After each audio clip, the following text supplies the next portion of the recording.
गर्मा गर्म कतलम्मा है और मुंह में पानी आ गया।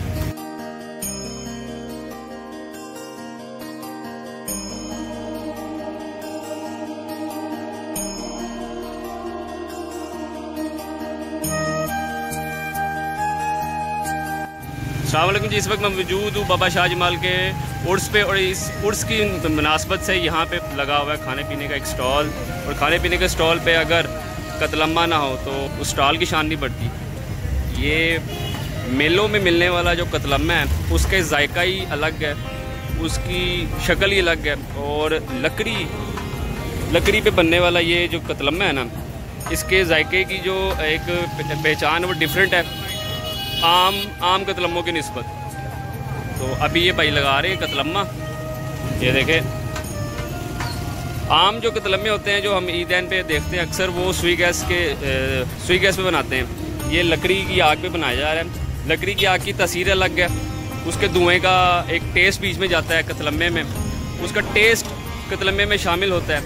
और मुख्तलिफ इंग्रेडिएंट्स जो मुख्तलिफ शहरों से आए होते हैं उनकी अपनी एक टेस्ट की वैरायटी होती है कतलम्मे के हवाले से। तो ये भी एक डिफरेंट होने की वजह है। तो अभी ये देख लें जहाज़ी साइज़ पिज़्ज़ा। ये भाईजान अब ये उबलते हुए तेल में इसको डालेंगे।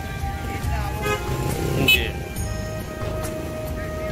पंजाब में या कहीं पे भी उर्स हो और वहाँ पे कतलम्मा ना मिल रहा हो, ऐसा हो नहीं सकता। बल्कि ये कतलम्मे लगाने वाले, मिठाइयाँ लगाने वाले, इनको पूरे पंजाब में जहाँ भी उर्स वगैरह हो रहे हैं उनकी तरीक़े असबर होती हैं कि पंजाबी महीनों के हवाले से कि अब यहाँ पे ये वाला उर्स है, यहाँ पे ये वाला उर्स है, और ये वहाँ पे पहले पहुँचे होते हैं क्योंकि इनका रोज़गार ही इसी चीज़ से वाबस्ता है।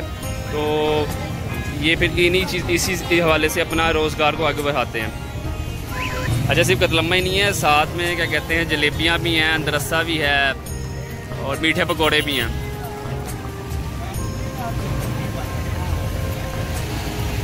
मुख्तलिफ मसाला जात के ऊपर माश की दाल डाल के और इसको फिर इसके अब लेप दिया जाता है और तेल में इसको फ्राई किया जाता है और इसके बाद फिर इस तरह की ये शक्ल निकल आती है, इस तरह की।